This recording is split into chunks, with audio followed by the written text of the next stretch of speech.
warahmatullahi wabarakatuh. Selamat siang dan salam sejahtera bagi kita semua. Alhamdulillah di siang hari ini, di kesempatan siang hari ini kita masih diberikan kesehatan dan kesempatan luar biasa walaupun di warna kalender hari ini merah gitu ya, tetapi ternyata para penggiat pengadaan masih tetap semangat gitu ya, bersama-sama kita hadir dalam webinar kelas khusus Muji Santosa Training and Consulting di hari Jumat tanggal 18 April 2025. Mohon izin bersama saya Diamu hari ini diberi kepercayaan untuk memandu acara sebagai moderator oleh Bapak Muji Santosa. Saya izin menyapa yang terhormat Bapak Muji Santosa sebagai uh, suhu dan master kita, guru besar kita. Selamat siang Pak Muji. Kemudian hadir juga bersama kita di tengah-tengah kita narasumber yang di kesempatan hari ini bisa bergabung di tengah kesibukan beliau. Bahkan pada kesempatan siang hari ini pun masih posisi di bandara. Beliau sudah bergabung bersama kita luar biasa. Beliau Bapak Hilman Rosada, SAP MAP. Selamat siang Pak Hilman. Selamat siang, Ibu. Selamat siang. Dan juga seluruh peserta webinar kelas khusus Muji Santosa Training and Consulting. Selamat siang semua, semoga sehat dan selalu bahagia. Dan kebetulan hari ini tanggal merah bertepatan dengan Jumat Agung. Saya juga menyampaikan selamat merayakan Jumat Agung bagi yang merayakan.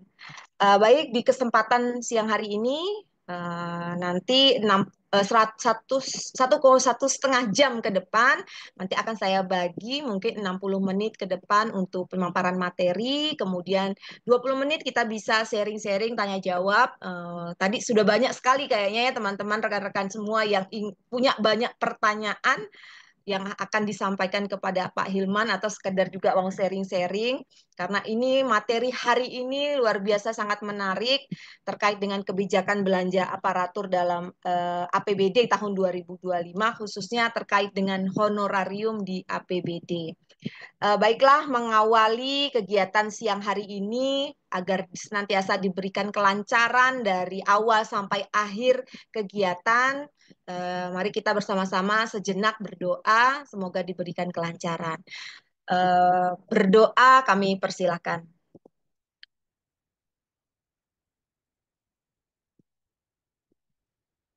Berdoa selesai. Terima kasih. Baik Bapak Ibu sekalian yang berbahagia, pada siang hari ini, tadi saya sudah sampaikan bahwa materi kita terkait dengan honorarium di APBD.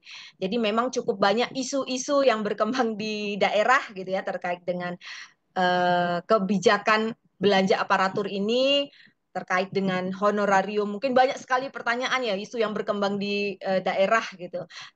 Terkait dengan PPTK-nya, PA-nya, KPA, bahkan honorarium PPK sendiri dan para pelaku pengadaan. Nanti akan mungkin dijelaskan secara detail oleh Pak Hilman Rosada bagaimana landasan kebijakannya, kemudian prinsip-prinsip penyusunannya, kemudian bagaimana siapa saja pihak-pihak yang mendapatkan honorarium itu dan aturan-aturannya. Beliau hari ini Bapak Hilman Rosada adalah seorang fungsional di Kemendagri sebagai analis keuangan pusat dan daerah Kementerian Dalam Negeri. Selamat siang Pak Hilman, sudah siap nggih? Sudah siap. Saya coba Oke, share dulu ya, siap. sambil Ya, takutnya selamat nanti siang. di perjalanan. Ya, Nah, mohon maaf perjalanan. mengganggu Ya. waktunya ini berarti Pak Hilman. Iya, Oke, posisi sedang tanpa di Samarinda, baru oh pulang, di baru Samarinda.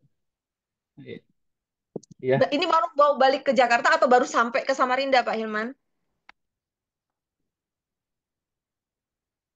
Nah, sepertinya hilang ini. Sebentar. ya. Oke, tanpa berlama-lama lagi, Bapak Ibu semua, 60 menit ke depan, mari kita dengarkan bersama materi yang nanti akan disampaikan oleh Pak Hilman. Kepada Pak Hilman, kami persilahkan. Baik, terima kasih Bapak Ibu sekalian yang kami hormati dan yang melalui Pak Muji kami dalam suasana Idul Fitri yang masih dalam bulan Syawal kita sampaikan minal aidin wal faizin, mohon maaf lahir dan batin. Eh, Terima kasih juga Ibu atas sam- sambutannya dan juga sebagai moderator sekaligus. Pertama dan utama selalu kita panjatkan puji dan syukur kehadirat Allah Subhanahu wa taala Tuhan yang Maha Esa atas perkenannya kita bisa bersilaturahim secara online dalam keadaan sehat walafiat dan mudah-mudahan kita selalu dalam lindungan Allah Subhanahu wa taala. Suara saya terdengar jelas? Terdengar Bapak, cuman agak kecil, Ya. tidak terlalu tidak keras. Oke. Iya. Memang ini saya harus agak sedikit bisik-bisik karena ini masih di lounge Oh, bandara ini. oke oke oke. Berisik Tapi sama masih yang lain, tapi terdengar jelas kok Bapak. terdengar lah ya. Iya, terdengar jelas. Ya, baik. Eh, Bapak Ibu sekalian, izin kemarin waktu saya disodori pertanyaan atas materi dari Pak Muji. Ini ya sebetulnya ini hal yang sederhana tetapi menjadi rumit begitu. Rumitnya adalah bahwa kalau kita menerjemahkan lingkup ini tidak akan pernah ada yang bisa membuat suatu standar tersendiri yang memuaskan gitu ya. Kalau yang jadi alat ukurnya adalah take home pay. Ya, semua punya kebutuhan, punya latar belakang. Namun saya yakin apa yang diterima oleh Bapak Ibu sekalian itu hal yang patut disyukuri. Namun juga kalau kita bicara soal bagaimana perhitungan, bagaimana hak yang kita terima itu terpenuhi atau minimal kalau saya sebut adil atau tidak gitu ya. Nah, kalau kita bicara mengenai azas kepatutan, kewajaran serta keadilan, maka terjemahan saya adalah adil itu tidak harus rata. Ya, tidak adil itu tidak harus rata. Berarti adalah kalau kita yang capek, ya mudah-mudahan apa yang kita lelah itu ya, terdefinisi secara rupiah juga kan begitu ya. Maka bagi yang ya tingkat eh, kelelahannya atau tingkat kesibukannya ya biasa saja, ya ya pasti kan standarnya juga jadi biasa-biasa saja. Namun yang kita ketahui bersama di beberapa pemerintah daerah belum sampai masuk ke ranah standar yang demikian, masuk ke dalam standar yang seperti itu. Kenapa? Karena di setiap perangkat daerah ini tergantung tingkat kreativitas ke perangkat daerahnya itu sendiri. Sejauh mana tim organisasinya bisa mengkonversi dan menerjemahkan kinerja tersebut ke dalam rupiahnya kan gitu. Karena ukuran sekarang ini adalah ukuran kinerja. Ya, jadi ini menjadi poin yang perlu kita cermati bersama-sama. Jadi kita belum tentu apa yang saya sampaikan ini, oh ini nanti saya kurang puas segala macam. Maka saya posisinya saya izin membuat positioning saya adalah sebagai penerjemah regulasi, bukan untuk pemuas. Sekali lagi, karena sebagai pemuas, ya saya yakin belum terpuaskan. Maka saya memposisikan diri saat ini adalah menerjemahkan regulasinya. Ternyata didefinisikan oleh Bapak Ibu sekalian atas penjelasan saya, oh ternyata regulasinya yang belum memuaskan. Memang itu pun yang bisa kita hasil akhir yang bisa kita capai di dalam diskusi kali ini. Izin saya sambil me, apa, memaparkan, mohon maaf kalau memang saya agak sedikit keluar karena ini time saya kalau agak keluar lama untuk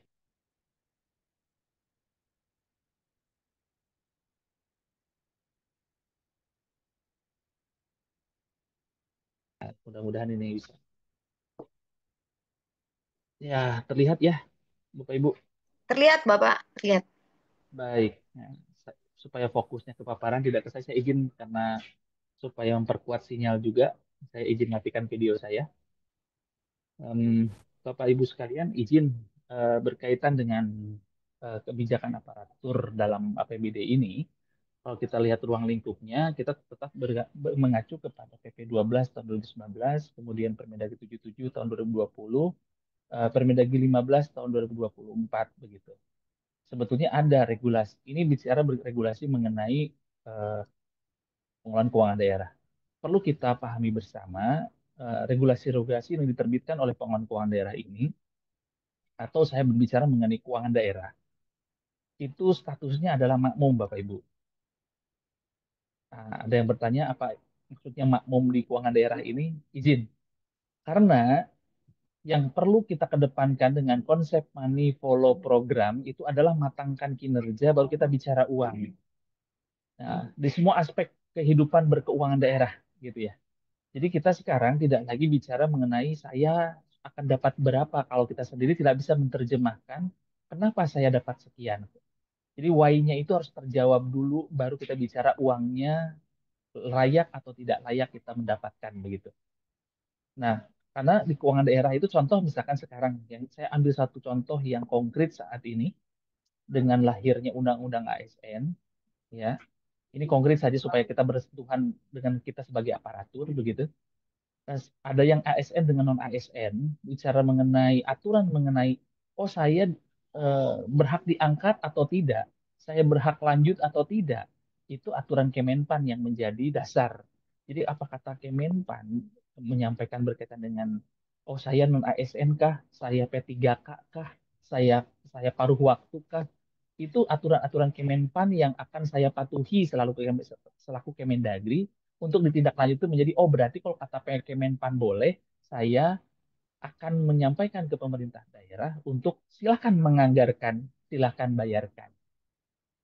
Begitu juga kalau kata Kemenpan, oh Kemenpan ini nggak boleh diangkat lagi jadi non ASN, harus berhenti. Nah, kalau kata Kemenpan bilang seperti itu, karena itu ukurannya aspek kinerja dari sisi ASN atau aparatur, maka Kemendagri dari sisi keuangan daerah akan menyampaikan Pemda stop untuk menganggarkan, jangan ada yang dibayarkan. Jadi itu yang kami terjemahkan makmum dalam keuangan daerah. Maka kita pastikan dulu ada aspek kinerja yang menjadi dasar kita argumentasi untuk mengeluarkan uang atau sebagai dasar hukum untuk untuk menganggarkan. Karena di dalam pasal 24 PP 12 tahun 2019 bahwa setiap pengeluaran harus memiliki dasar hukum yang melandasinya. Nah, jadi ada dasar hukum dulu, baru kita bicara uang, begitu.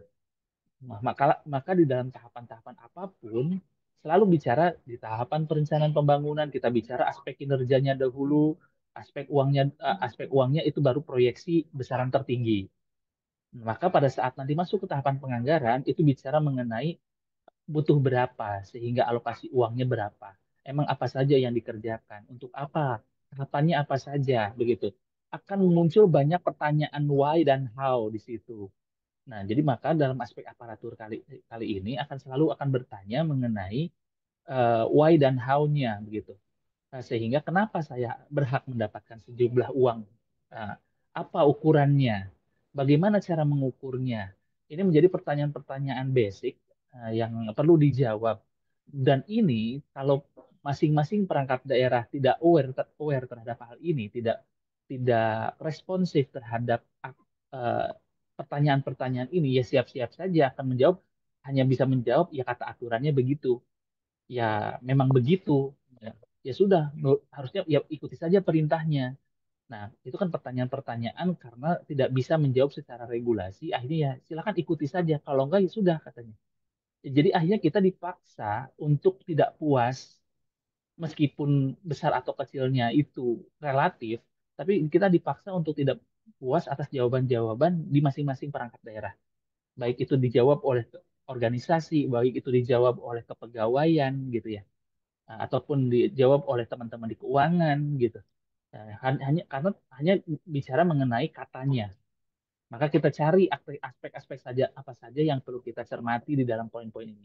Maka saya izin selalu akan berangkat dari prinsip penyusunan APBD bahwa kita akan selalu menganggarkan dalam setiap tahun itu untuk satu tahun anggaran. Maka ini bicara mengenai kapasitas keuangan kita dalam satu tahun itu untuk membiayai keseluruhan aktivitas, termasuk yang sifatnya belanja wajib pengikat, yaitu wajib pengikat satunya adalah belanja aparatur, belanja pegawai, belanja barang jasa yang dikaitkan dengan pelaku-pelaku pelaksana atas kinerja.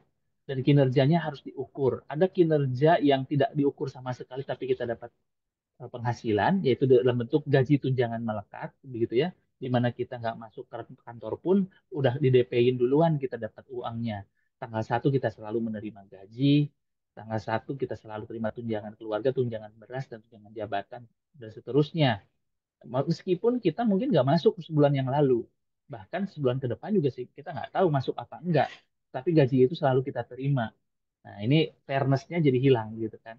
Tetapi pada saat kita akan menerima aspek kinerja, yaitu tunjangan kinerja kah istilahnya, TPP kah atau istilahnya honor kah, itu diwajibkan untuk menghasilkan sesuatu dulu dengan jangka waktu tertentu. Apakah pendekatannya adalah jam, apakah pendekatannya adalah kinerja output yang harus dihasilkan yang perlu dibuktikan dan disampaikan dalam waktu tertentu, sehingga itu diukur angka kumulatifnya sehingga kita berhak mendapat rupiahnya. Nah, ini kan sekali lagi kinerja akan menghasilkan uang. Kalau kita menghitung di luar, kita bicara sedang berbicara gaji.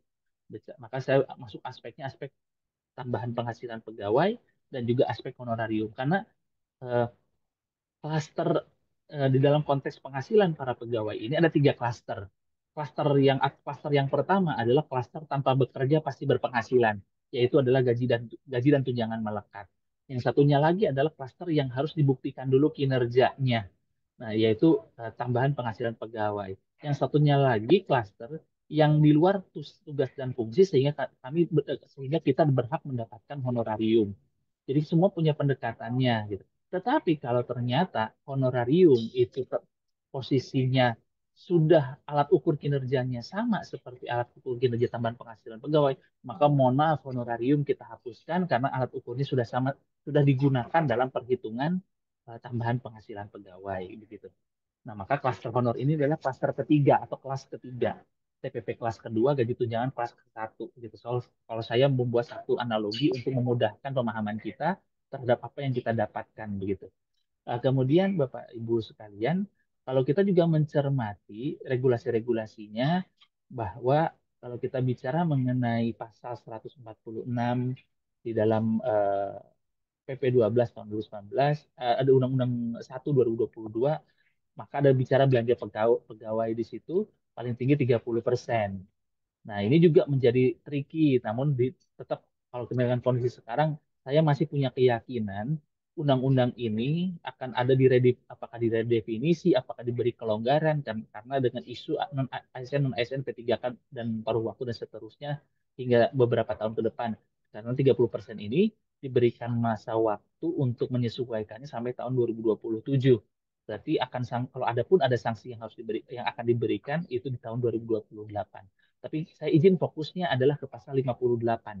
Di pasal 58 ini, bahwa pemerintah daerah dapat memberikan tambahan penghasilan kepada pegawai ASN dengan memperhatikan kemampuan keuangan daerah dan memperoleh persetujuan DPRD sesuai dengan ketentuan peraturan perundang-undangan. Nah, ada kata kunci Bapak Ibu di ayat 1 ini. Pertama adalah dapat. Dapat itu keputusannya ada di pemerintah daerah, dalam hal ini kepala daerah dan DPRD. Nah, maka saat diputuskan oleh kepala daerah dapat memberikan tambahan penghasilan, berarti berlakulah alat-alat ukur yang relevan, alat-alat ukur yang objektif di dalamnya terhadap pengukuran-pengukuran tambahan penghasilan tersebut. Ada beberapa kriteria nanti yang saya sampaikan. Dengan memperhatikan, izin Bapak Ibu, di sini dikasih warning oleh peraturan undang-undangan di dalam PP 58, PP 12 tahun 2019 pasal 58. Warningnya adalah agar diperhatikan kemampuan keuangan daerah. Kemampuan keuangan daerah diterjemahkan adalah Oh, PAD, pendapatan asli daerah. Jadi kalau teman-teman pemerintah daerah saat ini ternyata bicara TPP tapi menggunakan dana alokasi umum, itu sudah menyalahi karena sudah pakai uang transfer ya yang bukan yang hak kita, tetapi bukan hasil kemampuan keuangan daerah kita. Nah, memang hak tapi bukan dari hasil kemampuan keuangan daerah kita. Maka kemampuan keuangan daerah ini terjemahannya adalah lebih banyak menggunakan pendapatan asli daerah. Maka besar kecilnya masing-masing pemerintah daerah tergantung kemampuan keuangan daerah. Jadi bisa jadi ada pemerintah daerah yang saling bertetanggaan gitu ya. Anggaplah kelurahan A dengan kelurahan B. A-nya itu adalah kabupaten A, kelurahan B-nya kabupaten B, kebetulan berbatasan. Nah, yang satu dapat 2 juta, 3 juta, yang satu dapat 1 juta. Ya memang selalu rumput tetangga lebih hijau daripada rumput sendiri gitu ya. Nah, kenapa? Silakan kalau mau berkaca kepada alat ukurnya. Oh, ternyata tetangga sebelah itu PAD-nya lebih besar. Cukup untuk mendanai begitu. Nah, sedangkan kita lebih kecil. Mungkin itu yang menjadi salah satu faktor.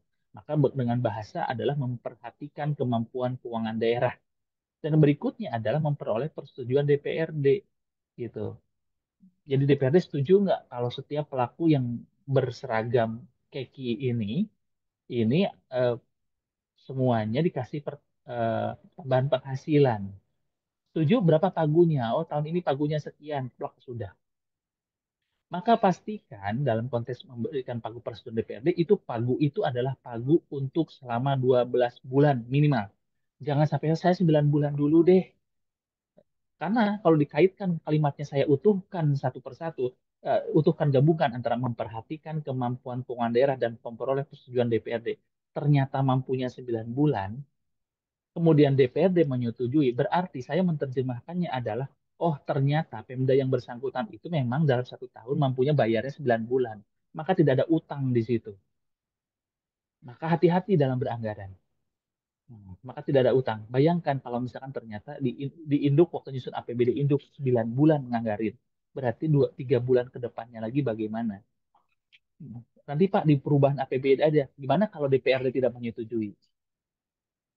Bagaimana kalau tidak ada perubahan APBD? Karena syarat utamanya adalah persetujuan DPRD. Begitu. Jadi kalau 3 bulannya ternyata tidak disetujui di perubahan APBD, walau ya, ya nasib gitu ya. Kenapa waktu awal ngulisulinya cuma 9 bulan? Nah, padahal kan dimintanya untuk 1 tahun anggaran karena kita berkinerja itu 12 bulan. Maka penuhilah 12 bulan itu dan minta alokasi anggarannya disetujui. Pak, ini kalau untuk THR gimana Pak? THR ya silakan itu ada amanat perundang-undangannya. Memang kita diperintahkan untuk menambahkan gitu. Tetapi kalau kita bicara mengenai hal ini kalimat ayat 1 saja, maka saya izin teman-teman pemerintah daerah untuk dihati-hatikan gitu ya. Oke, Pak Irwan, nanti saya jawab pertanyaan berkaitan dengan UKPBI tidak ada 15. Pasti ya, nanti saya jawab berkaitan dengan hal itu. Baik, berikutnya Bapak Ibu, tambahan penghasilan sebagaimana dimaksud ayat 1 diberikan berdasarkan pertimbangan beban kerja, tempat bertugas, kondisi kerja, kelangkaan profesi, prestasi kerja dan atau pertimbangan objektif lainnya. Izin Bapak Ibu, ruang lingkup ini berkaitan dengan kondisi hal-hal ini silakan dibuat alat ukurnya. Beban kerja, tempat bertugas, kondisi kerja, kelangkaan profesi, prestasi kerja dan seterusnya. Ya. Nah, ini menjadi alat ukur kita dalam konteks menghitung objektif apa dalam menghitung dan serasional apa, sewajar apa terhadap beban kerja, tempat bertugas, kondisi kerja. Saya menghitung tempat bertugas ada, maka sekarang sudah ditetapkan untuk 2026 ada Kepmendagri yang baru yang diterbitkan oleh Biro Ortala Kemendagri. Silakan cermati di situ, Bapak Ibu sekalian berkaitan dengan hal ini. Untuk mengukur sebetulnya. Nah, maka alat ukur ini bisa berubah, tetapi jangan setiap tahun. Nah, kapan settle-nya? Kalau memang terus diubah-ubah terus formulasinya. Tetapi kalau sudah menemukan formulasi yang tepat, maka itu menjadi benar. Nah, kemudian Bapak Ibu sekalian ditetapkan dalam perkada terkait pemberian tambahannya. Silakan atur kebijakan-kebijakan mengenai tambahan penghasilan tersebut yang ditetapkan dengan perkada. Tata caranya, cara menghitungnya, sampai ke cara membayarkannya, gitu. Ya, itu disampaikan dalam konteks peraturan undang-undangan. Ya, maka izin Bapak Ibu, saya lanjut berikutnya. Ya, maka kalau kita berbicara mengenai ASN yang saat ini masuk ke dalam dua kode rekening, Bapak Ibu. Ada masuk ke belanja pegawai dan belanja barang dan jasa. Ya. Nah, maka di tahun 2025 ini honor-honorarium semua dikeluarkan dari belanja pegawai dan masuknya ke belanja barang dan jasa. Gitu. Jadi tidak menjadi bagian lagi TPP gitu. Jadi yang ada di objektif lainnya, semua honor kami keluarkan, disimpan di belanja barang dan jasa. Kemudian ada yang bertanya kepada kami, Pak, kalau dikeluarkan di belanja barang dan jasa, bukan lagi jadi beban belanja pegawai? Iya. Nah, tetapi apakah kami masih tetap berhak mendapat honorarium? Iya, jika, sekali lagi, jika alat hitungnya tidak sama dengan penghitungan TPP atas beban kerja, prestasi kerja, kelangkaan profesi, tempat bertugas, dan kondisi kerja. Kalau alat ukurnya ada yang sama seperti kondisi kerja, sama seperti kelangkaan profesi, sama seperti tempat bertugas, maka honor itu tidak dapat diberikan. Gitu. Ma- maka ini yang menjadi ruang lingkup pemisahannya. Caranya sama, menghitungnya sama. Nah, sama. Cara menghitungnya sama, apakah jadi alat ukur pengukur TPP, apa alat ukur pengukur honor? Ya, alat ukurnya sama, gitu. Tinggal memastikan itu saja supaya tidak terjadi duplikasi atas pemberian-pemberian rupiah. Ya, bayangkan kalau kita lihat alokasi per jenis belanja, kalau kita lingkup di dalam eh, jenis belanja operasi, kalau kita cermati APBD-nya masing-masing, Bapak Ibu sekalian, ini saya ambil dari SIPD dari 546 daerah, maka kami temukan, kita akumulasikan bahwa dua belanja ini adalah belanja terbesar yang saya sampaikan tadi, belanja pegawai dan belanja barang dan jasa. Maka ini semua ada berkaitan semuanya adalah dengan belanja aparatur. Belanja pegawai, belanja aparatur. Belanja barang dan jasa itu dari 391 gabungan provinsi kabupaten kota atau saya pisah dengan adalah provinsi di atas kabupaten kota di bawah. Itu rata-rata itu untuk honorarium banyaknya. Apa saat 2025 ini ada hubungannya dengan untuk yang non ASN ya. Nah, maka sebetulnya untuk belanja publiknya di belanja barang jasa ini cukup kecil begitu ya. Ya, karena akan ada belanja honorarium non ASN di dalam belanja barang jasa juga begitu. Ditambah honor-honor ASN juga dalam konteks profesinya begitu ya. Itu kalau kita dalami sampai berikutnya.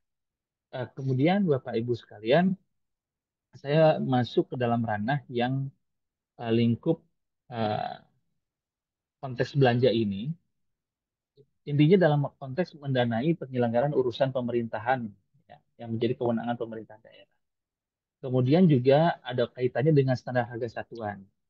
Nah, standar harga satuan ini Bapak Ibu dihubungkan dengan standar harga satuan yang mengacu kepada Perpres 33 yang saat ini berlaku. Namun saat ini mudah-mudahan dalam waktu dekat Perpres ini ada penggantinya karena sudah terlalu lama yang saya coba dari permintaan Kementerian Keuangan waktu meminta paraf ke Kementerian Dalam Negeri itu sudah ada penyampaian ke sana. Nah, namun saat ini kami juga masih menunggu karena ini adalah Perpres, berarti kan ini apakah ini ada pertimbangan lain dari Pak Presiden dan seterusnya. Nah, tapi saat ini yang kita jadikan dasar hukum adalah Perpres 33 menjadi dasar. Maka Bapak Ibu sekalian, ada fungsi dari penyusunan standar harga satuan. Ada standar harga satuan yang berkaitan dengan harga untuk operasi yang disusun berdasarkan harga satuan yang pertimbangan kebutuhan, kepatuhan pelajaran, dan standar tunjangan aparatur sipil negara pada pemerintah daerah yang disusun paling sedikit mempertimbangkan capaian reformasi birokrasi daerah, kelas jabatan, dan kemampuan keuangan daerah. Nah, ini istilah yang digunakan oleh teman-teman di Kemenpan, Kementerian Keuangan, dan Kementerian Dalam Negeri dalam mendudukan atas tunjangan aparatur sipil negara. Nah, jadi tunjangan ASN ini diterjemahkan saat ini masih menggunakan istilah tambahan penghasilan pegawai. Dalam tahun ke depan mungkin ada alat ukur lain atau istilah lain yang diterbitkan tergantung ini diarahkan kepada siapa nanti PIC atas penerbitan eh, tunjangan di luar gaji dan tunjangan melekatnya. Maka pada saat kita menyusun standar harga satuan, maka kita cek kembali kepada aspek perencanaannya digunakan saat penyusun RKPD dan bertujuan untuk mengarahkan pengusul baik masyarakat, aparatur atau DPRD fokus pada kinerja sekali lagi kepada kinerja. Jadi kalau ada hubungannya dengan masyarakat, maka hasil kinerja untuk kebermanfaatan dengan masyarakatnya seperti apa. Tapi kalau dihubungkan juga dengan aparatur selaku pelakunya, maka pastikan kita juga berkinerja dengan baik dalam konteks ini secara tertulis begitu. Nah, ini eh, lingkup yang terjadi di dalam pemerintahan di dalam berpemerintahan. Berikutnya adalah dari aspek penganggaran digunakan pada saat proses menyusun PPAS dan juga RKA. Bertujuan untuk menganalisis kewajaran antara beban kerja dan biaya yang atas program kegiatan subkegiatan. Dan ketiga untuk digunakan pada tahapan pengawasan. Digunakan oleh APIP dalam aktivitas pengawasan bertujuan untuk menentukan batasan kewajaran antara beban kerja dan biaya atas program kegiatan subkegiatannya. Nah, ini dalam konteks penyusunan standar harga satuannya. Ya. Ada standar satuan yang akan digunakan bagi aparaturnya akan atau ada belanja untuk publiknya. Nah, Bapak Ibu sekalian, izin lingkup dalam hal ini tadi belanja pegawai sudah saya sampaikan, maka saya masuklah ke dalam ranah TPP. Masuk nanti ada pertanyaan Bapak tadi berkaitan dengan Pak UKPBJ kok nggak disebutin lagi? Pertanyaannya sederhana Bapak Ibu. Apakah yang tidak kami sebutkan di sini langsung hilang? Padahal kita sedang menyusun TPP itu dari awal sudah settle gitu. Karena bukan hilang Bapak Ibu, tapi kami generalisir supaya tidak menjadi isu yang hanya UKPBJ saja. Izin saya menjawab demikian. Contoh, ya, ini kalau kita lihat Bapak Ibu di slide yang saat ini Bapak Ibu akan baca, ya atau sedang Bapak Ibu baca, bahwa ada ketentuan-ketentuan yang TPP ini yang itu jadi dasar TPP. Pertama, saya bacakan saja. Pemerintah daerah dapat memberikan tambahan tunjangan ini yang sama seperti yang tadi saya sampaikan di awal. Yang kedua, dibahas dalam dilakukan pada saat pembahasan KUA PPAS. Kemudian ada ketentuan umum di dalamnya. Nah, bahwa penentuan tersebut kriteria pemberian TPS dimasukkan didasarkan pada pertimbangan beban kerja tadi sudah disampaikan juga. Ya, ini dalam konteks kacamata-kacamata umumnya. Ya.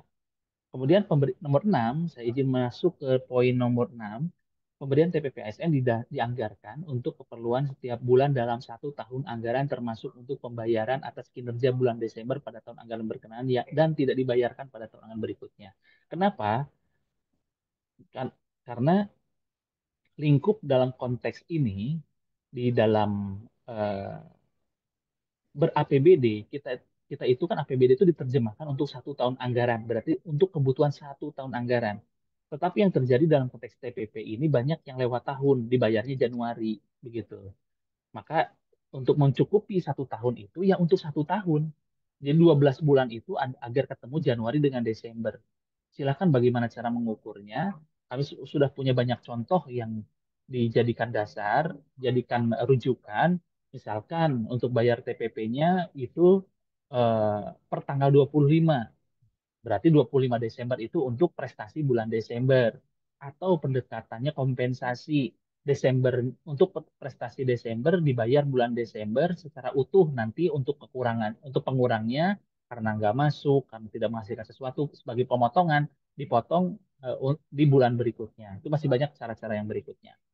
Kemudian, Bapak Ibu sekalian, dalam konteks prinsip dan juga kriteria, prinsip pemberian TPP itu harus ada kepastian hukum, akuntabel, proporsional, efektif, efisien, dan seterusnya.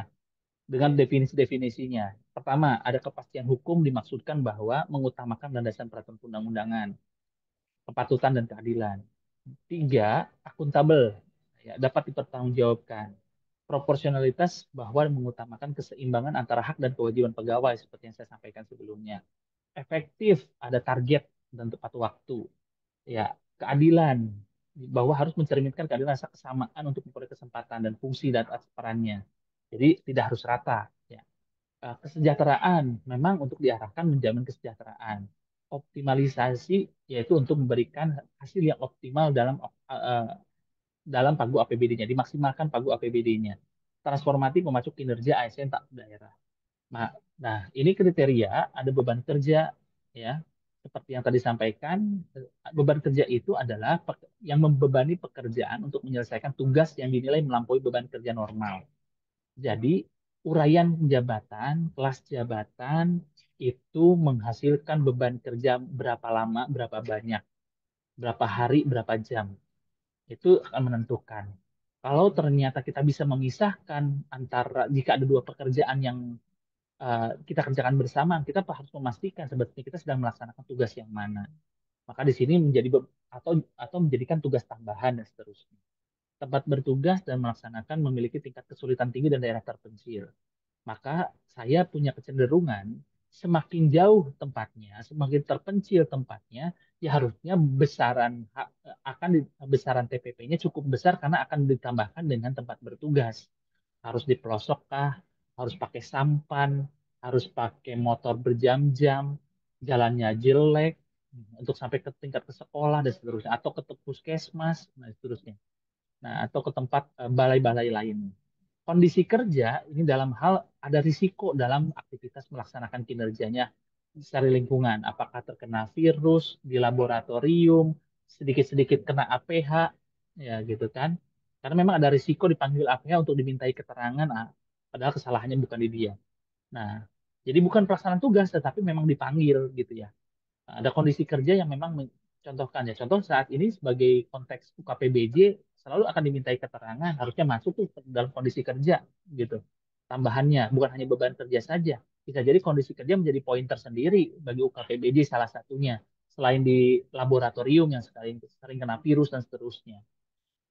Kelangkaan profesi diberikan apabila ada di satu tempat di perangkat daerah bidannya cuma satu, ya, atau misalkan perawatnya cuma satu, atau gurunya cuma satu, atau yang ahlinya cuma satu. Silakan terjemahkan. Nah, prestasi kerja berarti ada prestasi tinggi yang dan inovasi, ada inovasi yang otentik di dalamnya. Nah, kriteria objektif lainnya, nomor 6 itu ada peraturan undang-undangan yang mengatur tersendiri dengan alat ukurnya sendiri. Maka saat menggunakan pertimbangan objektif lainnya, maka tidak berlaku nomor 1, 2, 3, 4, 5 misalkan. Atau yang tidak berlakunya hanya nomor satu saja. 2, 3, 4, 5-nya masih bisa dapat. Nah, maka tergantung alat ukur di peraturan undang-undangan yang dipakai ini bertentangan tidak dengan poin 1 sampai dengan poin 5 gitu. Atau sudah diatur tersendiri dengan cara-caranya sendiri oleh peraturan undang-undangan. Maka untuk poin 6 ini ada dasar hukum tersendiri dalam menghitung kinerjanya di luar bagaimana menghitung angka 1 sampai dengan poin di angka 5. Nah, baik. Kemudian Bapak Ibu sekalian, kriteria penetapan besaran. Ya. Nah, ini Bapak Ibu sekalian saya menjawab beberapa pertanyaan berkaitan dengan lingkup mohon maaf saya ada satu lagi.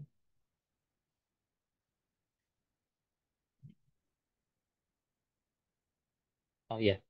Maka dalam konteks kriteria penetapan besaran, pertama menggunakan hasil evaluasi jabatan yang telah divalidasi kementerian sesuai dengan regulasi yang mengenai evaluasi jabatan ASN, yang terutama jabatan yang relatif terdampak tingginya risiko terjadinya korupsi. Izin, ini saya menjawab pertanyaan Bapak. Kok UKPBJ nggak ada lagi di Permendagri 15? Yang lalu ada. Pertama, Bapak Ibu, yang penting itu bukan hanya UKPBJ, bisa jadi lebih daripada itu. Saya menjawab demikian, Pak. Maka itu terjawab dengan angka 1. Silakan diterjemahkan. Nah, saat di Permendagri Pedoman Sunda APBD sebelumnya ditemukan contohnya UKPBJ yang berdampak tingginya risiko terjadinya korupsi. Nah, sekarang saya perluas, Pak. Ternyata yang memiliki risiko tingginya terjadinya korupsi bukan hanya UKPBJ, maka saya luaskan ruang lingkupnya.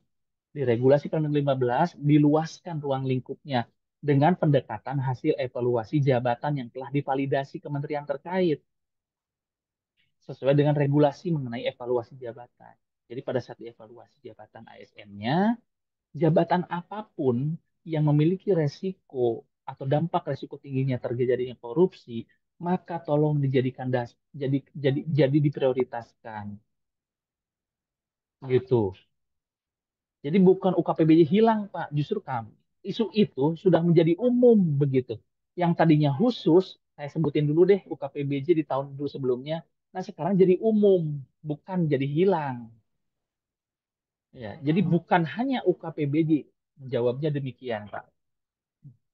Kalau ada yang menanya, kalau ada yang menjelaskan kepada Bapak, oh iya kok hilang ya, berarti tidak tahu lah asbabun nuzul terkait ini poin ini muncul. Gitu, tidak ikut menyusun pedoman penyusunan APBD. Kalau ada yang menjelaskan, oh iya hilang berarti nggak boleh. Tolong, itu kalau ada yang berpendapat demikian, itu pendapat yang sesat menurut saya.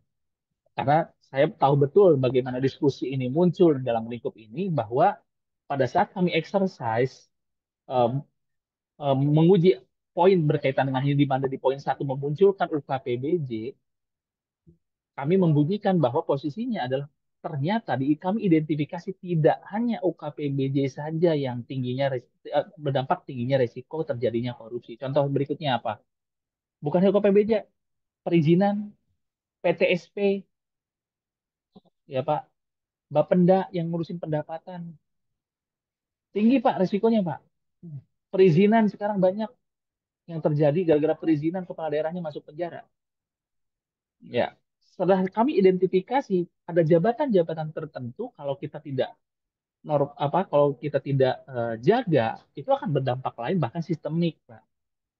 Gitu. Jadi jawaban saya adalah bukan hanya UKPBJ yang memiliki resiko terdampaknya risiko terjadinya korupsi. Masih banyak di dalam lingkup lain yang maka silakan identifikasi menggunakan eh, hasil evaluasi jabatan. Maka di sini perangkat daerah jangan malas untuk mengidentifikasi atas evaluasi jabatannya. Untuk apa? Untuk memenuhi hak agar haknya terpenuhi sesuai target kinerjanya. Kemudian yang divalidasi oleh kementerian terkait, apakah Kemenpan, apakah atau LKPP, apakah Bappenas, apakah Kementerian Keuangan, apakah salah satu Kemendagri. Silakan kementerian yang diberikan kewenangan untuk menerjemahkan dan dapat memvalidasi atas kelas jabatan tersebut. Nah, oke, saya menjawab satu pertanyaan tadi yang ada di chat.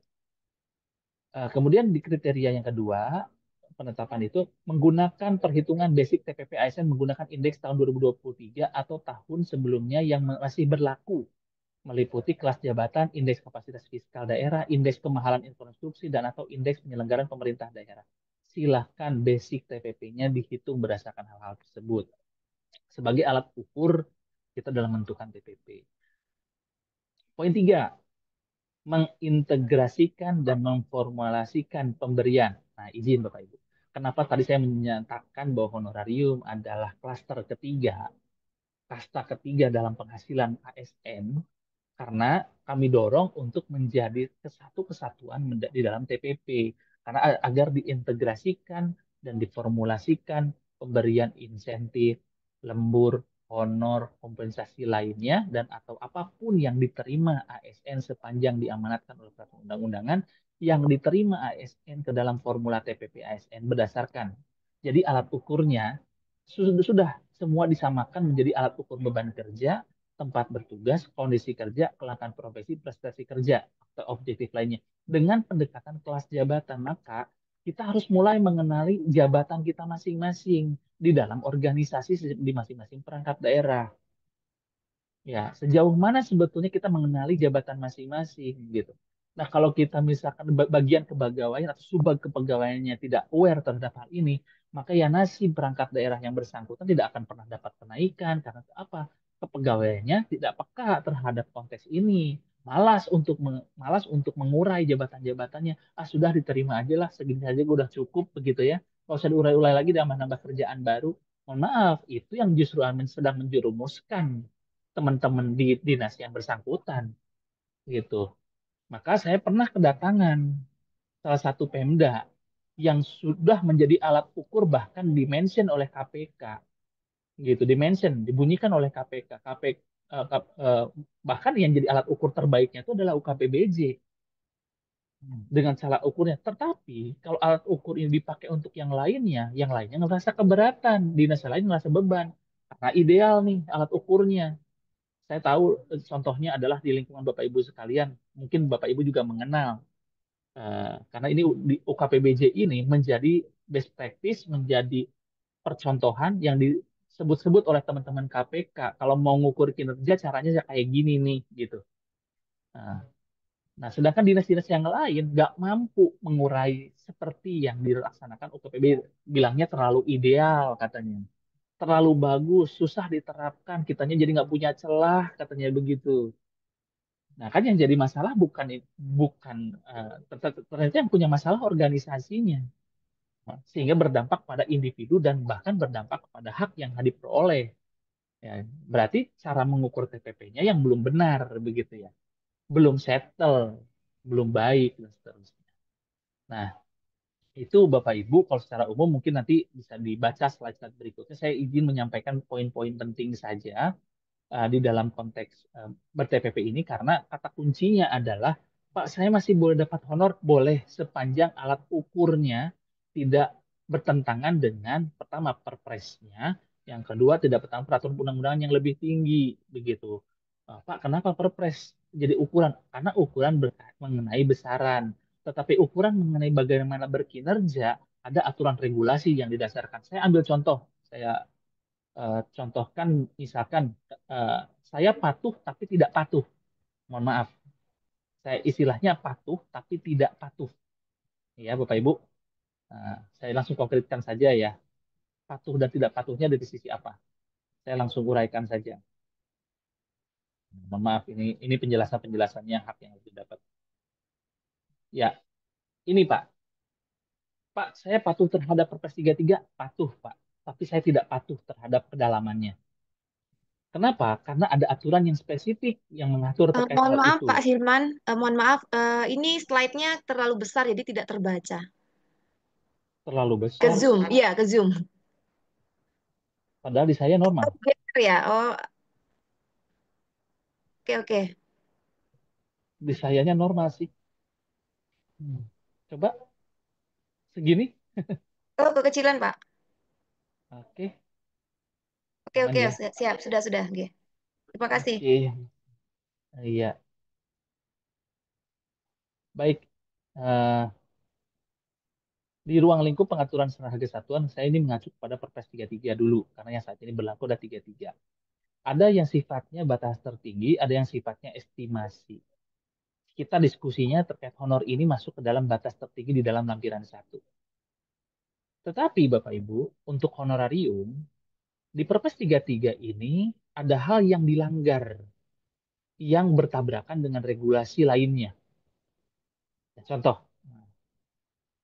saya ambil contoh ya, ini sebagai contoh saja. Di pengelolaan keuangan daerah, yang disebut dengan pengelola keuangan daerah itu dari koordinator sampai dengan bendahara. Tapi Perpres hanya mengatur 5 orang saja, ya. Maka saya akan patuh terhadap PP-nya, karena PP mengatur bahwa yang disebut pengelola keuangan daerah itu adalah dari koordinator sampai bendahara. Berarti ada berapa tuh? Satu, 2, 3, 4, 5, 6, 7, 8, 9, 10. Kurang lebih. 10. Sedangkan yang diatur di Perpres 33 cuma 5. Pertanyaannya adalah berarti cuma 5 yang berhak dapat honor, sedangkan sisanya enggak. Gitu kan? Pertanyaannya sederhana. Nah, apakah yang lain dianggap nggak kerja? Padahal ada pengguna anggaran nih dan seterusnya. Ada kuasa BUD, di sini nggak ada. Kemudian saat menerjemahkan kedalaman atas peran-peran masing-masing, banyak sekali yang keliru. Oh, terus pertanyaannya adalah, kemarin Kemendagri waktu Perpres ini disusun dulu, kemana? Jawabannya adalah kami sudah memberikan masukan, tetapi tidak digubris. Ya, ini contoh. Ya, ah,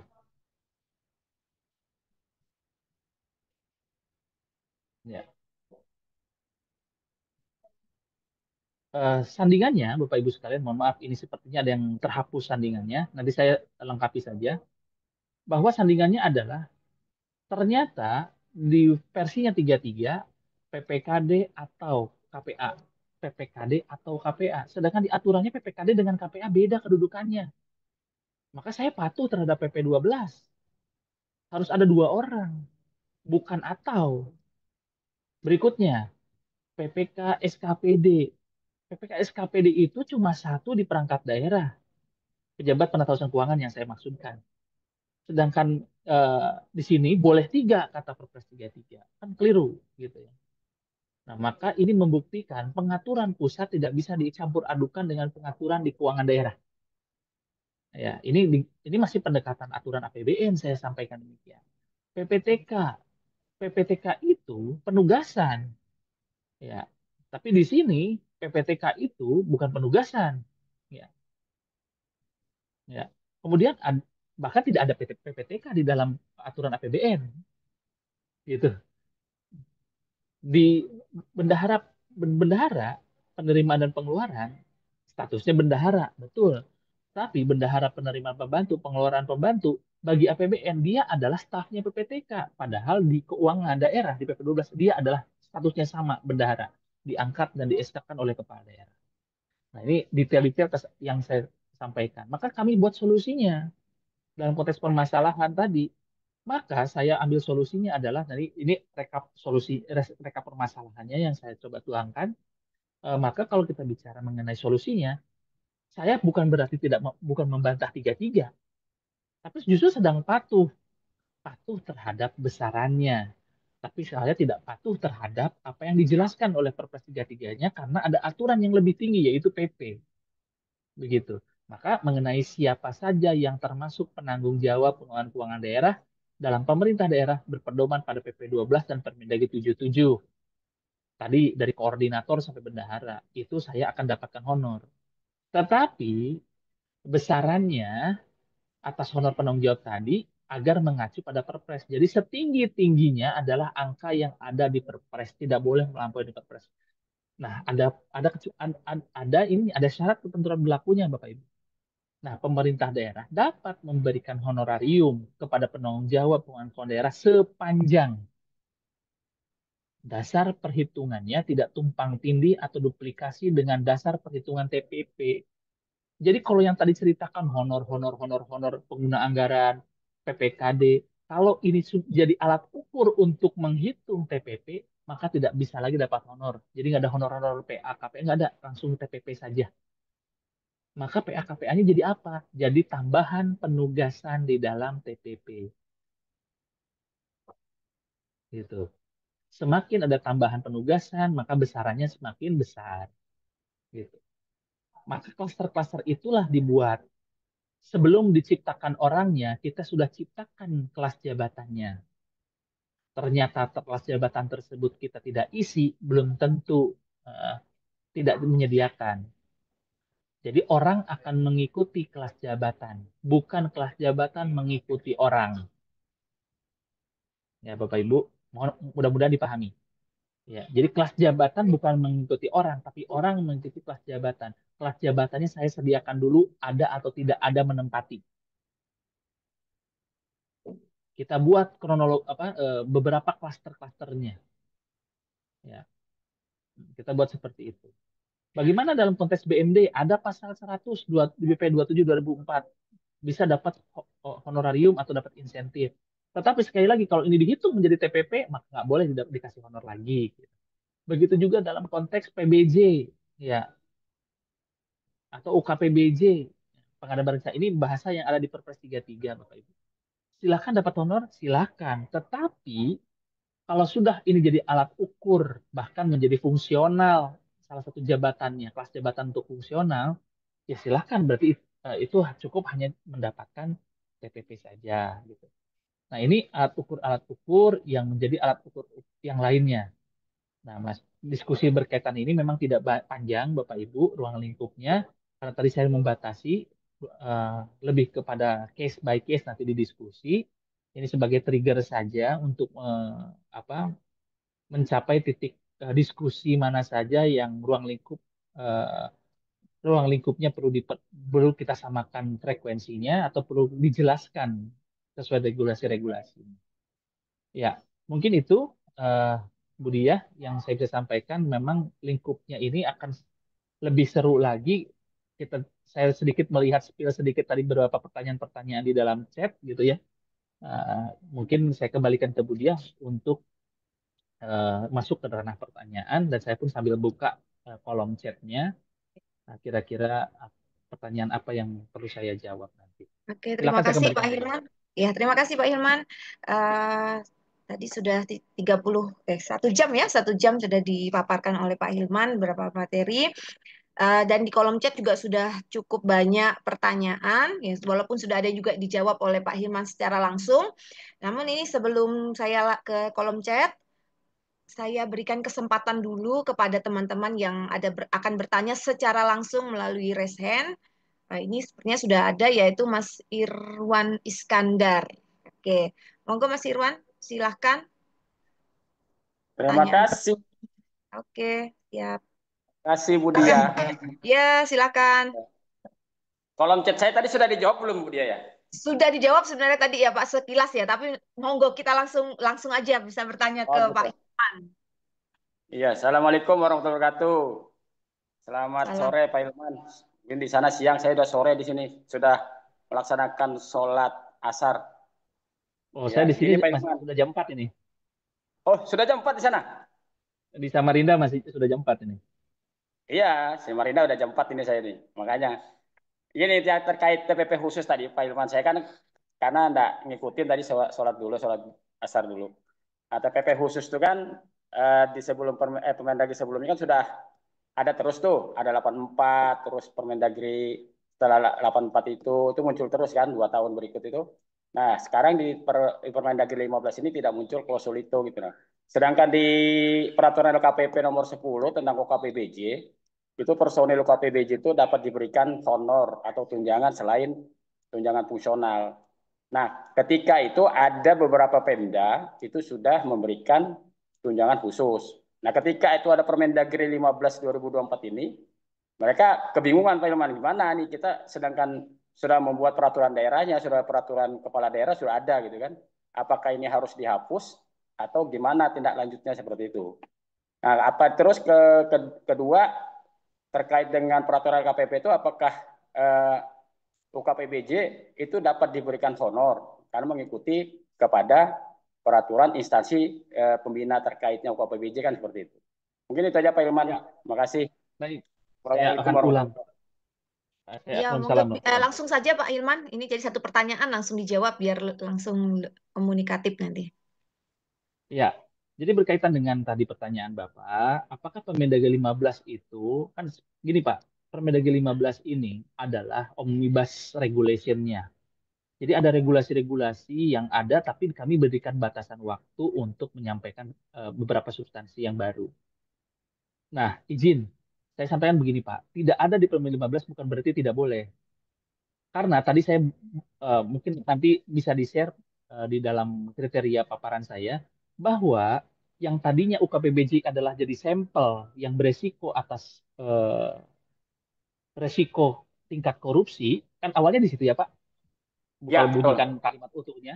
Tapi kami hilangkan itu bukan berarti dihapuskan, tetapi sudah kami justru membuat satu general. Ternyata bukan hanya UKPBJ Pak yang beresiko, yang lain tuh banyak. Maka dibuat kami general. Silahkan ukur kinerja dan validasi oleh kementerian yang berkaitan jika ada jabatan yang terdampak atas risiko korupsi di instansinya. Nah, maka kita general, justru kami memperluas cakupannya, bukan hanya UKPBJ. Kalau kami bunyikan 2 tahun berturut-turut, bahkan sudah spill beberapa tahun, apakah yang spesial itu UKPBJ saja? Sedangkan yang lain nanti minta yang lain seperti PTSP Pak juga beresiko Pak harusnya bunyikan juga UKPBJ PTSP. Nanti ada yang lagi request yang lain UKPBJ PTSP dan ini akhirnya saya hapuskan semua di dalam hal ini supaya yuk hitung kelas jabatan yang beresiko itu apa saja. Kami justru serahkan ke pemerintah daerah yang beresikonya yang mana saja. Inventarisir.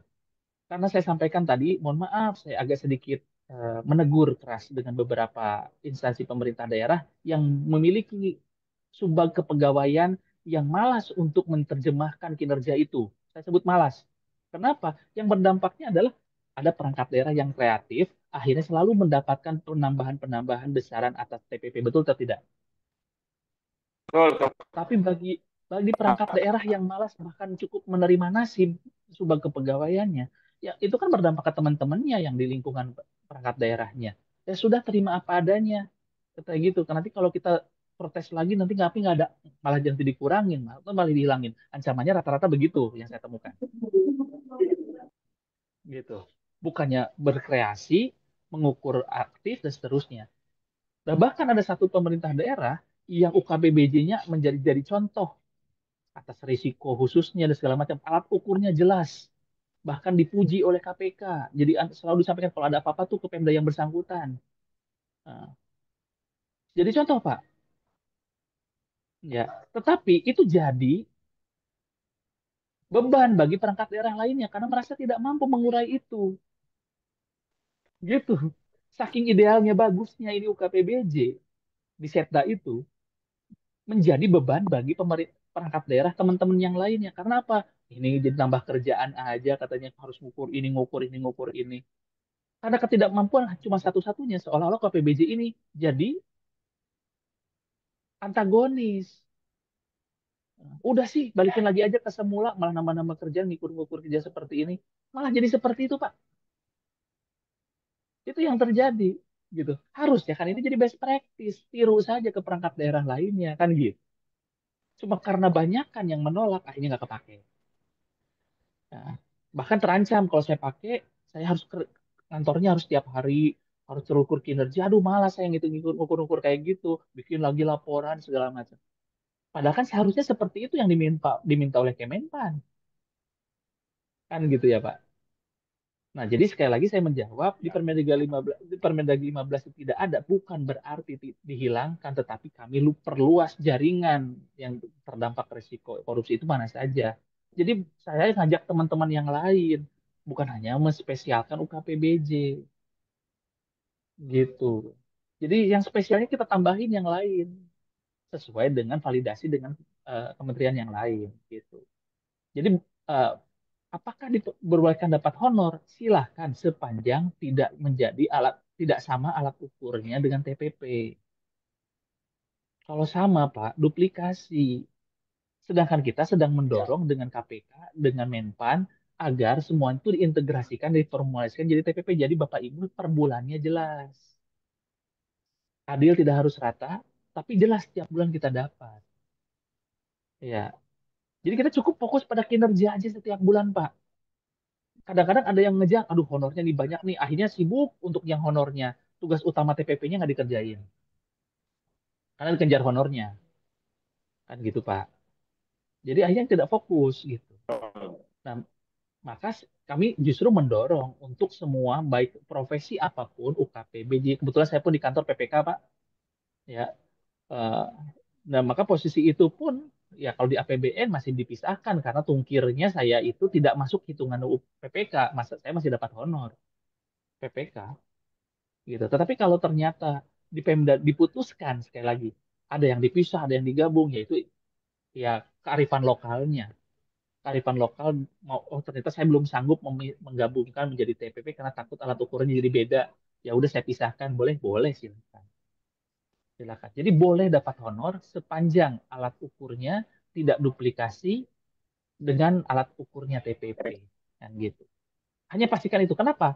Karena yang saya tanyakan itu adalah pertanyaan pemeriksa. Kenapa Bapak masih dapat honor padahal Bapak dapat TPP? Kalau Bapak bisa jawab ini, Pak, saya TPP alat kerjanya ini, honor saya dari sini. Selesai, Pak. Dan kalau bicara honor, dasar hukumnya cuma satu-satunya adalah Perpres 33. Kan gitu. Kan gitu.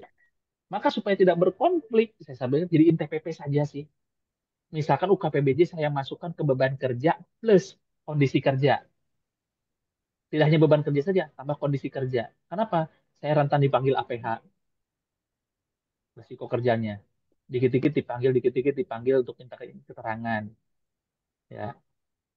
Terus ada lagi PU bilang, Pak, saya juga dipanggil APH, Pak. Padahal tugas-tugas saya. Ternyata dia sedang berkasus. Ya dipanggil karena memang sedang berkasus jadi saksi. Ya itu nggak dapat TPP. Karena itu karena kesalahan dia sendiri maka dipanggil APH. Tetapi kalau misalkan UKBBJ tidak terlibat dalam konteks itu, tetapi dipanggil oleh APH untuk dimintai keterangan sebagai ahli pengadaan barang jasa, silakan. Nggak ada masalah.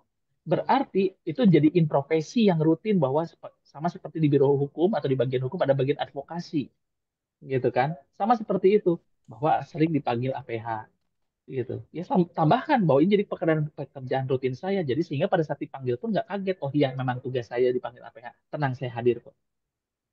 Jadi sudah dengan kesadaran tinggi bahwa kita dipanggil manapun, oh senang, saya udah dikasih TPP untuk mengadvokasi kok dari sisi pengadaan barang jasa.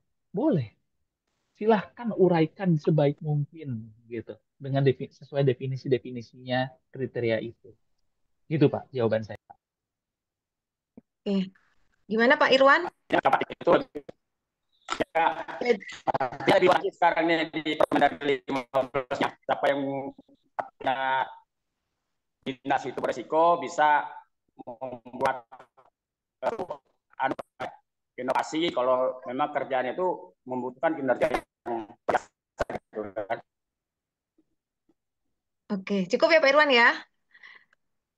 ya, cukup. Jadi Mbak. apa gini ya Pak Hirman, mungkin saya menangkapnya jadi bukan sebenarnya secara khusus untuk UKPBJ itu tidak ada di Permendagri 15, tapi lebih kata kuncinya semua untuk yang berdampak tinggi resiko terhadap korupsi yang bisa kita, yang penting kita Betul, menghitung gitu ya. betul, Oke, siap, siap. betul. Oke. Jadi kami tidak mencoba untuk menspesialisasikan Ya, UKPBJ karena sudah kami spesialkan 2 tahun sebelumnya, oke. gitu. Siap. Ya, Oke, berarti terima kasih masih Pak Hilman. masih masih legal ini Pak Ilman masih. Legal dong, Pak. Ya. Oke, terima Makasih Pak kasih Ilman. Pak Hilman. Ya. Siap. Yo, Assalamualaikum. Baik. eh, oke, Waalaikumsalam. Selanjutnya ini juga sudah ada yang raise hand yaitu Pak Aan Muhaimin dari Kabupaten Tapim. Ini PU ini Pak. Moga Pak Aan, Pak Aai. Oke Pak Aai. Ya, terima kasih atas kesempatannya. Assalamualaikum warahmatullahi wabarakatuh.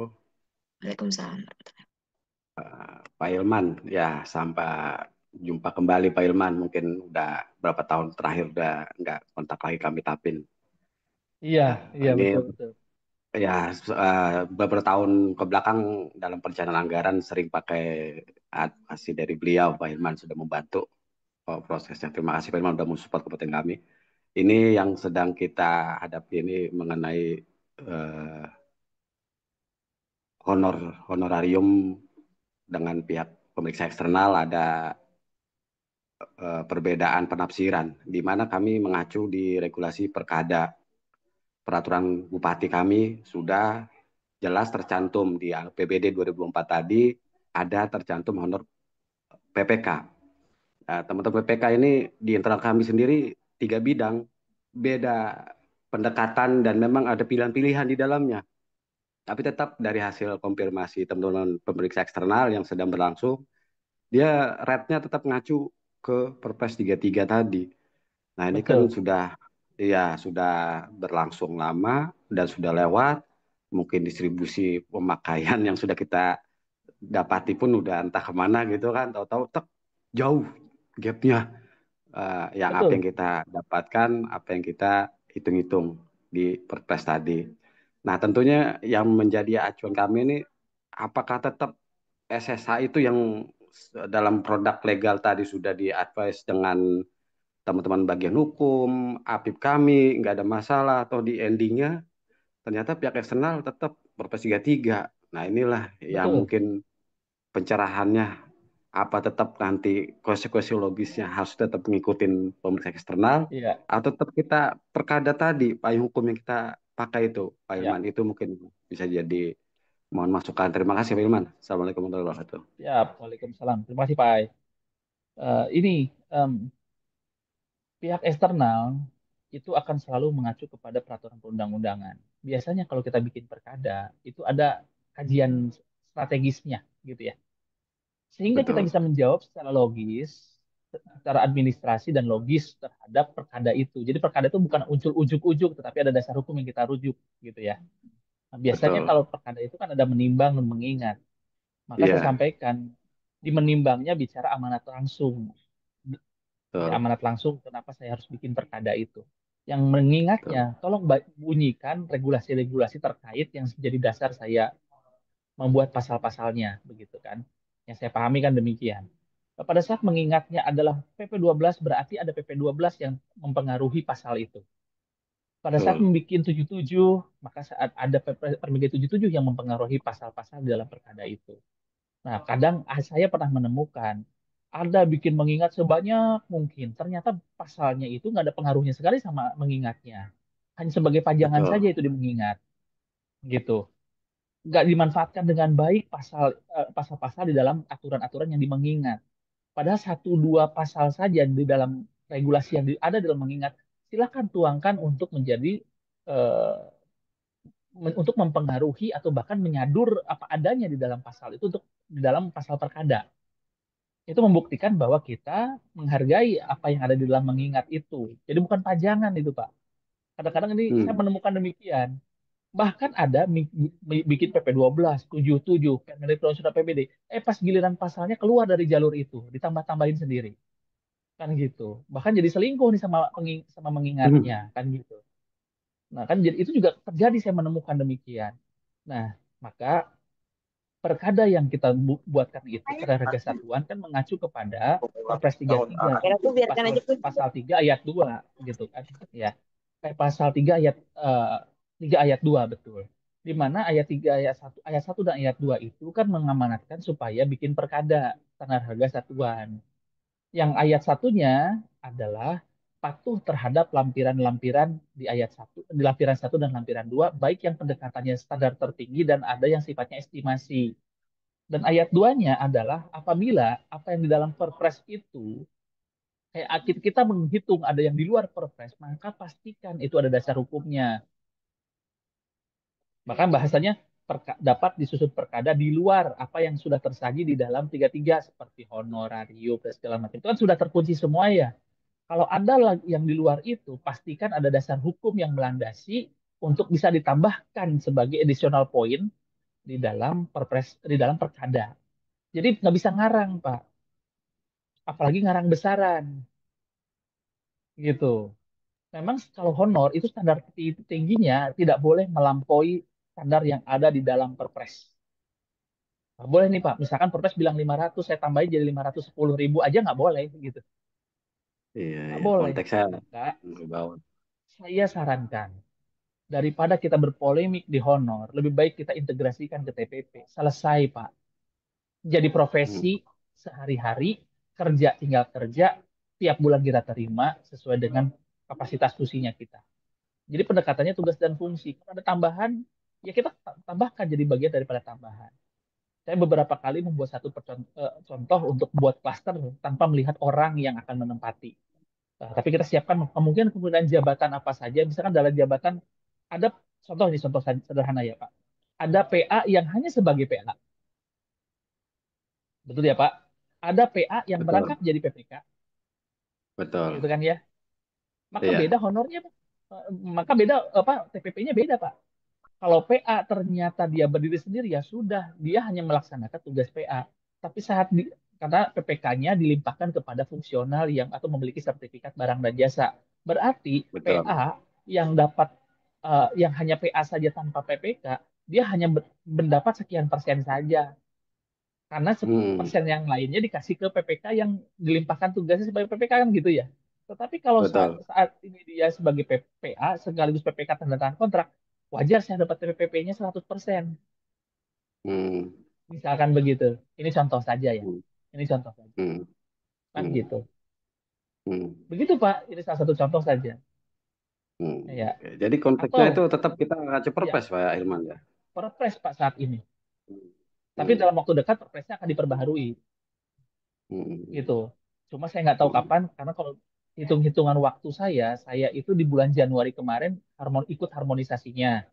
Kemudian di bulan Maret sebelum masih sebelum bulan puasa, berarti bulan Februari, saya sudah melihat juga pimpinan dimintain paraf-paraf koordinasi untuk perpres yang baru ini.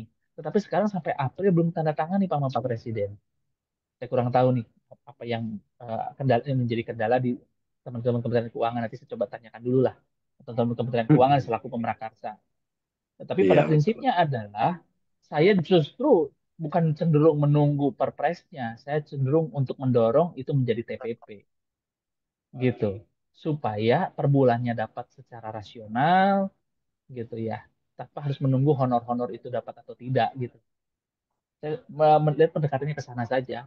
Karena kalau pendekatan honor tadi, berarti ada berapa persen yang nanti akan saya turunkan ke PPK kalau saya PA-nya nggak mau tanda tangan kontrak. Oh, turunnya ke PPTK. Oh, PPTK dapat limpahan sebagai honor PPTK plus yang menjadi PPK. Itu beda lagi tuh kelasnya. Kan gitu ya? Iya, tambah banyak betul. Beda Hmm, lagi gitu. hmm, Hmm. hmm, Maka harus dikalkulasikan honorarium-honorarium yang berkaitan dengan hal itu. Maka kalau tadi bicara mengenai klaster-klaster, maka saya cenderung mendorong sesuai dengan amanat di dalam PP Permendagri 15 agar diintegrasikan dan diformulasikan menjadi TPP. Supaya tenang Pak, setiap tahun kita harus nggak usah bikin honor lagi atau rebutan honor, bahkan ada yang seperti itu ya, contoh di PPTK, rebutan honor gitu. Bahkan pengen, aduh ya PPT, ada yang kosong jabatan kabinnya, ternyata ya udah saya aja yang jadi PLT-nya biar saya dapat honornya dua PPTK gitu. Ada yang rebutan Ya antara mudah-mudahan. KPA sama PPTK KPA sama PTK rebutan tuh. Oh, KPA Iya, lebih gede daripada PPTK, padahal kerjaannya di saya banyak. Ya iya kan, walaupun sebanyak apapun PPTK, yang tanggung jawab tetap PA KPA-nya kan gitu. betul. Ya Iya, kan, karena ya. tanggung jawabnya makanya lebih gede. Jadi kalau mau jadi, ya udah kalau gitu saya jangan jadi PPTK, jadi KPA aja. Kok bisa request? Saya bilang. Hmm. Kok bisa request? Yang itu gimana pembinaannya gitu. Ya sudah Pak, supaya honornya rata saya jadi KPA juga. Kan nggak bisa gitu.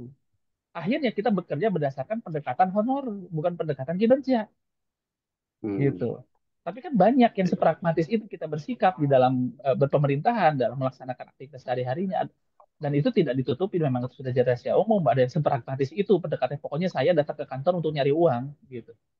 Hmm. Kita tidak menutup Iya. tidak menutup hal itu ya ada terjadi gitu. Tetapi ya jangan ya kalau bahasa Jawanya kan yang ngono ya, ojo ngono Aja gitu kan ngono. gitu. Oke, Ya, gitu-gitu Oke, amat kan gitu. ya. Cukup jelas ya Pak Iya. Aik ya.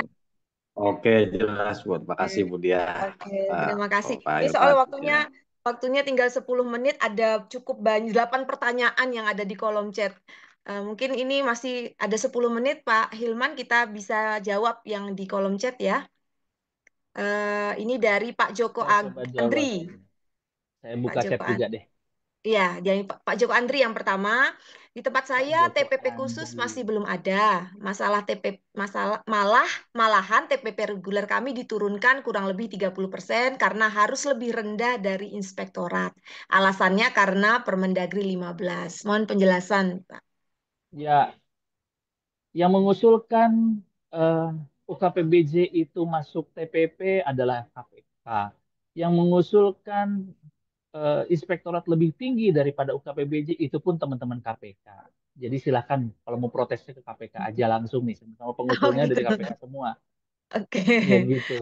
Oke, gitu Pak Joko Andri. Nanti kita sama-sama geruduk KPK nanti. Nah iya, karena yang pertama kali yang mengusulkan UKPBJ adalah bagian daripada TPP khusus adalah teman-teman KPK supaya menghindari tadi aspek apa korupsi tadi. Kemudian di tahun berikutnya agar TPP itu karena sebagai sebagai inspektorat APIP itu untuk mengawasi supaya mereka tidak bermain di ranah-ranah temuan. eh, ya, jadi dulu itu sempat adanya berapa kalau kalau mau hilang temuan Wani Piro kan begitu ya gitu. Ada temuan berat warni piro kalau mau hilang kan gitu ya. Nah, akhirnya ditemukan oleh teman-teman KPK ya sudah jadi TPP saja kalau kayak gitu. Tapi diusulkan lebih tinggi daripada perangkat daerah lainnya, katanya Iya. begitu kan. Ya sudah, kami patuhi terhadap hal itu sama-sama dari usulan yang sama pintunya ya dari teman-teman KPK. Maka kalau Oke. bertanya kenapa lebih besar, ya kami dari sisi Permendagri 15 sedang mematuhi itu sebagai bagian daripada amanat pencegahan korupsi begitu kan ya. Ya. Nah, Oke. karena lingkupnya diperluas Bu TPP bahwa APIP sekarang tidak lagi sebagai watchdog yang hanya nunggu di akhir pagar kemudian ngegonggongin ini salah, ini kurang dan segala macam ini temuan gitu. Nah, sekarang APIP itu adalah sebagai upaya preventif di awal di tahapan perencanaan, di tahapan penganggaran, pelaksanaan, pengatausan sampai sepertanggungjawaban sampai ke pengawasan. Sekarang inspektor itu pengawasannya bukan hanya di akhir tetapi di seluruh aspek tahapan itu dilakukan pengawasan. Jadi kerjaannya Artinya lebih banyak. kinerjanya lebih banyak, ya. Kinerjanya lebih banyak gitu ya, Pak Betul, ya. Oh, ya, oke. lebih banyak dan lebih beresiko. Maka kalau misalkan di tahapan perencanaan APIP tidak fokus, berarti akan ada resiko salah APIP nih. Kenapa kemarin luput waktu pengawasan di tahapan perencanaan, aspek di RKPD, di Renja, di KAK, di tahapan pengadaan, secara administrasinya luput gitu, tidak diawasi. Ya itu jadi Oke, siap. resiko juga. Saya sih masuk akal saja sih. Maka kami pun mengikuti dan patuh terhadap usulan-usulan itu. Oke, siap, siap Pak. Baik, selanjutnya ini dari Pak Danang Arif. Apakah fungsional PPBJ yang diberi tugas sebagai moderator dalam kegiatan sosialisasi PBJ dapat diberikan honorarium sesuai SSH? Ya, Ini mungkin bukan ya, hanya moderator ya, mungkin sebagai moderator ya, sebagai narasumber juga mungkin. ya. Nah, kalau kita ngikuti Perpres, di situ kalau tidak salah di Perpres 33 itu kita lihat audiensinya siapa, audiensnya siapa. Ya, kalau saya hadir untuk memberikan informasi di tempat lain atau di dinas lain, itu masih dimungkinkan kita dapat. Tetapi kalau kita ada orang konsultasi datang ke UKPBJ, kemudian kita buat forum di sana, atau kita yang sebagai penyelenggara, jangankan dapat honor, berpikir untuk kita menganggarkan honor saja jangan, gitu. Nggak boleh, karena itu sedang melaksanakan tugas, gitu. Maka kalau kita keluar dari UKPBJ-nya kita diundang oleh perangkat yang lain, atau mungkin bahkan Pemda lain, karena kita punya expert di sana, selaku moderator, selaku narasumber, itu masih diperbolehkan dapat honor. Oke, oke, oke Pak. Baik, ini sambil mengingatkan rekan-rekan semua peserta webinar yang belum mengisi daftar hadir, silahkan diisi, sudah ada di kolom chat. Selanjutnya dari Pak Tomgan. PA-KPA selaku PPK tidak mendapatkan tambahan penghasilan sebagai PPK, juga tidak mendapatkan honor. Bagaimana solusinya? Tadi sebenarnya sudah dijelaskan, tapi nggak apa-apa, mungkin Ya, ditegaskan lagi, Pak. ya sebetulnya gitu. Jadi berkaitan dengan PA-KPA selaku PPK ini, sebetulnya kan sudah defaultnya di dalam undang-undang bahwa itu otomatis sudah melaksanakan tugas PA-KPA, begitu. Tidak perlu Ya, disebutkan lagi sebagai PPK. Kecuali dia ditugaskan ke tempat lain. Contoh ke orang yang memiliki sertifikat, kebetulan dia jadi PPTK. Berarti yang dapat honornya yang lebih dari berarti PPTK-nya atau fungsional yang sudah sertifikat jadi PPK. oke. Layak dapat jadi PPK. Tapi kalau PA-KPA itu sudah otomatis dia sebagai Sudah melekat PPK, ya? Ya. Oke, melekat di siap. dalamnya. Ya, Pak. Oke, terus kemudian dari Ibu Maria Vini, Pak, kalau nakes PNS sudah dapat TPP, apakah masih bisa dapat jasa pelayanan? Ya, Jaspal itu diatur oleh aturan undang-undang terkait kesehatan ya, bahkan diatur terkait konteks TPP, konteks BLUD begitu ya. Ya, jadi saya hanya mengujinya begini, apakah dalam TPP itu dihitung bagaimana cara dihitung terkait Jaspal atau tidak? Atau pertanyaannya sederhana, apakah alat hitung Jaspal itu juga sama dengan menghitung TPP? Silakan ujinya begitu. Karena di beberapa Pemda ada yang dapat dua-duanya karena bisa menjelaskan itu. Dan ada Pemda yang justru mengembalikan jaspelnya karena tidak bisa menjelaskan itu. Jadi kata kuncinya adalah sebagaimana Pemda bisa menjelaskan secara konkret dan rasional dan wajar kepada pemeriksa. Kan jadinya begitu alat ukur endingnya gitu. Ya, jadi dua case ini ada di ada Pemda yang mendapatkan dua-duanya, ada yang tidak. Saya kembalikan ke pemerintah daerah karena yang sebagaimana alat ukur ini tidak duplikasi, tidak masalah. Oke, oke begitu Pak. Ibu, Ibu siapa tadi? Ibu Maria. Ini masih ada beberapa, sekalian aja ya Pak, biar terjawab Boleh, semua gitu. boleh. Karena Mm-mm. waktunya juga tinggal 5 menit. Dari Ibu Devi Jamri, bagaimana dengan JFPPBJ yang ditunjuk menjadi admin MCP KPK kemudian mendapat honor? Apakah diperbolehkan? Ini sama juga ya dengan Ya, hampir semua sama kegiatan-kegiatan itu. harus Saya aja, dapat honor jadinya ya, ini. Bapak jadi admin, saya verifikator MCP Lah. KPK. Kemarin bahkan menjadi QA-nya, QC-nya saya, jadi quality control-nya MCP, gitu.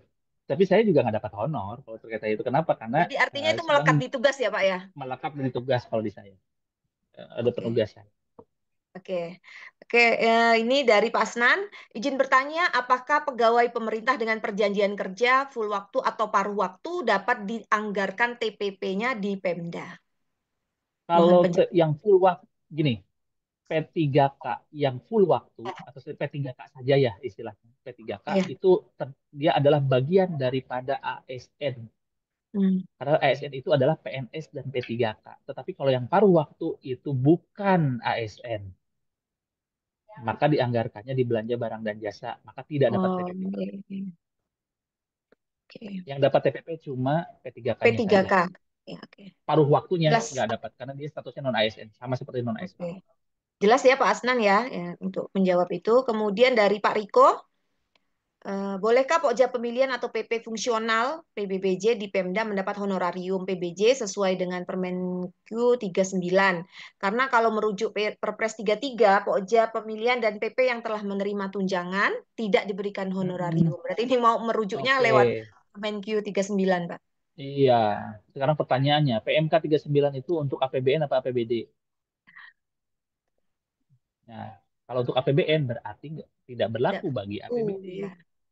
Nah, sedangkan Perpres 33 berlaku untuk APBD. Jelas berarti. Jelas ya Pak Riko? Langsung dijawab. Nah, yang terakhir ini dari Pak Mardin. Terakhir ini ya. Saat ini tunjangan jabatan fungsional PPBJ kami nilainya masih sama dengan tunjangan jabatan struktural eselon 4. Apakah memang seperti itu? Ya, jawabannya adalah kalau memang disamakan dengan struktural itu eh, kita kembalikan aturan BKN-nya seperti apa.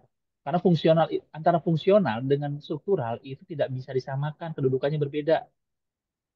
Semua punya jenjang masing-masing, gitu ya. Tahu saya Ya, begitu. Ya, karena tidak bisa diklasterkan, disamakan, kecuali kalau ada pihak lain yang disamakan. Contoh, ada kepolisian saat ini menjadi ajudan kepala daerah. Maka pada saat ditugaskan menjadi ajudan atau sespri, disamakan dengan apa di Pemda, itu boleh. Tetapi ini kan jabatan fungsional, jabatan Pemda, gitu. Untuk dan bertugas di Pemda. Maka silahkan clustering, jangan di konteks disamakan. Kalau P3K bisa disamakan dengan eselon-eselon yang bersahabat sesuai dengan jabatan P3K-nya. Tetapi kalau sama-sama ASN, sama-sama PNS, itu punya klaster tersendiri. Fungsional punya klaster sendiri, struktural punya klaster sendiri. Nggak bisa disamakan. Hmm. Jenjangnya pun berbeda. Ya, begitu. Maka saya masih cenderung, kalau yang seperti ini masih fungsional rasa struktural. Gitu. Seolah-olah fungsional itu bawahannya struktural gitu. Maka saya sudah mulai membedakan dalam pola di kantor kami. Kami ada 3 fungsional muda, 1 kasubdit. Saya patuhnya terhadap direktur yang sedang ditugaskan untuk membantu kasubdit, bukan jadi bawahannya kasubdit. Gitu. ya. Oke, terima kasih Pak Hilman. Pertanyaan-pertanyaan sudah terjawab semua. Ini waktunya juga pas sekali ya, sekarang sudah 15.29, 1 jam setengah kita sudah lalui. Mungkin terakhir ada beberapa pernyataan dari Pak Muji Santosa dulu. Saya serahkan ke Pak Muji Ya, sebelum terima nanti. Enggak Pak Muji. kasih Bu Dia, Pak Ilman atas kesempatannya di forum hari ini yang akan menjadi perhatian bagi teman-teman untuk apa? Update peraturan yang terkini dan terkait ya. Yang kedua, bagaimana berpikir logis ya, optimasi dan sebagainya. Yang ketiga, memperhatikan keuangan daerah. Bagi Pak Ilman sendiri mungkin ya bisa menangkaplah aspirasi teman-teman ini. Semoga bisa membuat peraturan nanti yang lebih baik lagi. Demikian, semoga acara kita selalu bermanfaat dan dapat diterapkan. Terima kasih Pak Elman, Pak Budia, dan Bapak. Sama-sama Pak Moji. Ya, Oke. wassalam. Terima kasih Pak Hilman. Mungkin terakhir Pak Muji, terima kasih. Mungkin terakhir dari Pak Hilman untuk penutup, ada yang mau disampaikan? Monggo. Ya, baik. Saya ada satu kesimpulan yang ini izin untuk mendorong teman-teman pemerintah daerah. Walaupun ini memang lebih pasnya saya ngobrolin sama teman-teman organisasi dan teman-teman kepegawai juga keuangan. Tetapi saya izin mendorong, mungkin UKPBJ bisa jadi pionir untuk mendorong bagaimana cara mengukur kinerja dengan baik.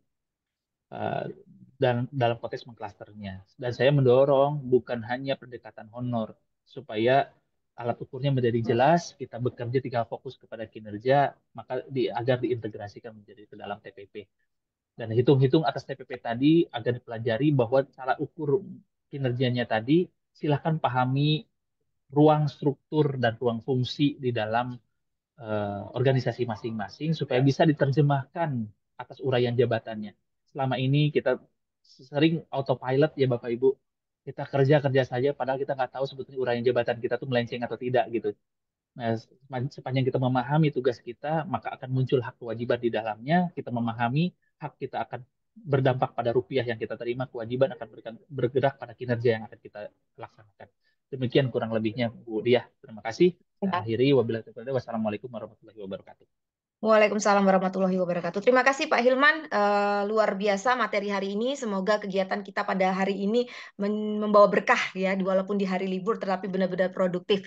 Sekali lagi saya ucapkan terima kasih untuk narasumber hari ini. Terima kasih juga kepada Bapak Ibu peserta webinar pada hari ini. Silakan kembali mengingatkan untuk mengisi daftar hadirnya. Kalau yang masih belum mengisi silakan.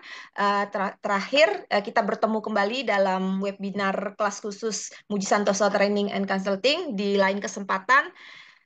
Terakhir, wabillahi taufik wal hidayah. Wassalamualaikum warahmatullahi wabarakatuh. Waalaikumsalam warahmatullahi wabarakatuh. Waalaikumsalam warahmatullahi wabarakatuh.